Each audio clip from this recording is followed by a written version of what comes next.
Maria K here. I am doing a little recap today. It is April 15th, and for me that's a very special day because it means that I am halfway through my 30-day challenge. So let me tell you a little bit about 30-day challenges before I go into the details of what I'm doing. Now, 30-day challenge is usually something that's usually not a money-making task. It could be in the end, though. That could be your end goal. The main point is actually just that there is an end goal. It might be a better shape that you want to get in. It might be a book that you eventually want to have written and published. It could even be finished by the time the 30-day challenge is over, depending on how you structure your particular challenge. The point is that it's something that you wouldn't typically do. So you structure little bits of time every single day that you devote to, whether it's your art or whether it's your passion or whether it's your body or whether it's your health. You just devote little chunks of time to it that in the end add up to a much bigger goal. Now, for me, because I am an artist, I've been very passionate about illustrating since I could hold a pencil. So for me, that's what my 30-day challenge is about. Now, this has been really important for me because my passion has taken a back seat, and that's really not okay with me because I think that there is actually a reason that we all have innate abilities, and it's our responsibility, I think, to hone those skills. It's not just about us, it's about making the world around us a little bit better. You know, we were given something. If we were given a gift, I don't think it's necessarily our gift. I think it's the gift of everyone, and we should make the best of use for it. It's not always going to be a money-making thing, but it is. Because, alright, let me explain. So, a 30-day challenge is really about making yourself a better person. Okay, so eventually, even if the challenge itself takes time away from money-making activity, which it has been for me, and it has definitely been taking time away from my social activity, in the end, it's going to contribute to all those things because it's going to make me a happier, more fulfilled person. And when I am spending time with my family or doing something for my clients, it'll make me more present and more engaged and better at what it is I'm doing. If you're a better person, everything you do, everything you yield will be better. Does that make sense? I think so. So that's really the point of a 30-day challenge. When I started my particular challenge, it was taking me about 3 to 4 hours in the beginning to do an illustration, and these are just like simple sketches. They're not even colored or anything, but I was really out of practice. And since then, I've gotten to about an hour to 2 hours, so I've gotten much quicker. My skill level has gotten closer to what it was in art school, and I'm really proud of that. And in the end, it has been sort of a self-driving force to see myself be more successful and just be better at what it is that I'm trying to accomplish here. It happens very quickly. So if you're working out, you might notice right away that you have more energy, even though it hurts. You know, you feel, no pain, no gain. You feel better afterwards. And, it really sucks to be losing 3 to 4 hours a day during the day, but that didn't make me stop. I had made a commitment, and I had also made it public, which is another point that I want to talk about. If you do a 30-day challenge, make sure that you share it with other people. Not only will they hold you responsible, but they will cheer you on. That's a really great opportunity to see your friends and your family stand up for you, to see them support you. And it feels good, and, it helps you know who your friends are. So that's really, that has been another great benefit. A 30-day challenge is challenging. Yeah, I know.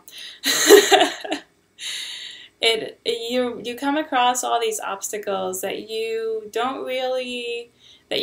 probably didn't think about. I don't know, you might be more organized than I am, but I didn't foresee, investing all that time in it and having it take so much time away from my business. That really sucks. Like I'm always thinking about, well, I could really use this money, but in the end, this is really bigger than the dollar sign. Like I had mentioned earlier, if you're better, everything you do is better.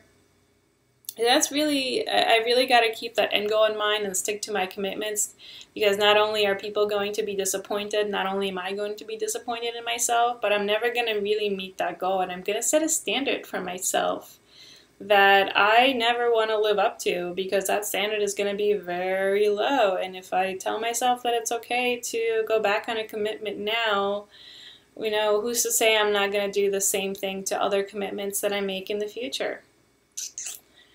So that has really been the time, the unexpected time investment has really been one challenge, and I do encourage you to, if you're really nervous about it, to plan for it. Plan for it taking longer than you think it might, and to be ready if it is.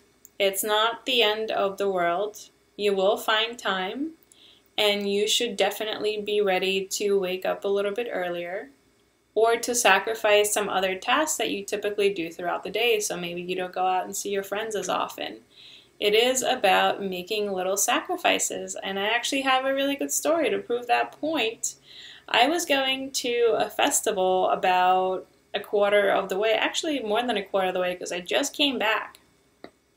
So I'm not even halfway through, and I have to go to this festival. It's in the mountains, it's beautiful, it's a fire performance festival, and I'm one of the organizers, so I'm going there with all this responsibility and to make sure nothing goes wrong within my little realm of tasks. And I'm bringing all this stuff to the site. I'm delivering food and people's camping stuff and my camping stuff. And I realize when I get there that I don't have my papers that I'm going to draw on. Luckily, I had my pencil case, and I was actually kind of excited because I realized, well, here's, you know, this is all about proving myself. So here's a really great opportunity to reinforce that and to really prove myself. And also, it allowed me to let other people get more involved because I needed their help. So I went around and I asked some people, and I ended up the first day drawing on the backs of some forms that somebody else had. Then I saw a friend of mine actually walking around with a sketchbook. It was kind of serendipitous. So I asked him, my buddy Amos really helped me out. He let me have it for every day that I needed to do an illustration. And now he's got actually one of my favorite illustrations from the challenge, from the Scottish play Macbeth. He's got that in the sketchbook forever, and of course I'm going to let him keep it. And I got to deliver something to my audience because he was willing to help me out. So it's been a win-win, and here was another opportunity for me to get other people involved. So even though I'm sacrificing social time, like I said, you're interacting with people in a new capacity, in a new way. Because you're, you know, if you get them involved in this challenge, they really feel like, oh, this is this big thing, and it's gonna roll into something, and I'm always gonna be a part of that. You know, in the end, when whatever goal comes to fruition, they're always going to be a part of that goal. Like, they'll never lose that. Not everybody does 30-day challenges, so it's really exciting for you, and for me it is, and for everybody that is involved. So I strongly encourage everybody out there to do a 30-day challenge. Challenge yourself, push your boundaries, make yourself a better person. That is really the end goal. Whatever challenge, or I'm sorry, whatever channel you're watching this through, whether it's YouTube, if you're watching this on my blog, or if it's on a social media site, please, if you have any questions, or if you want to share your idea for a 30-day challenge, I would absolutely love to hear about it. Please, please, please share with me. I would love to give you my support, or just think about it, or maybe make it known to my audience if you're okay with that. So, until then, happy creating.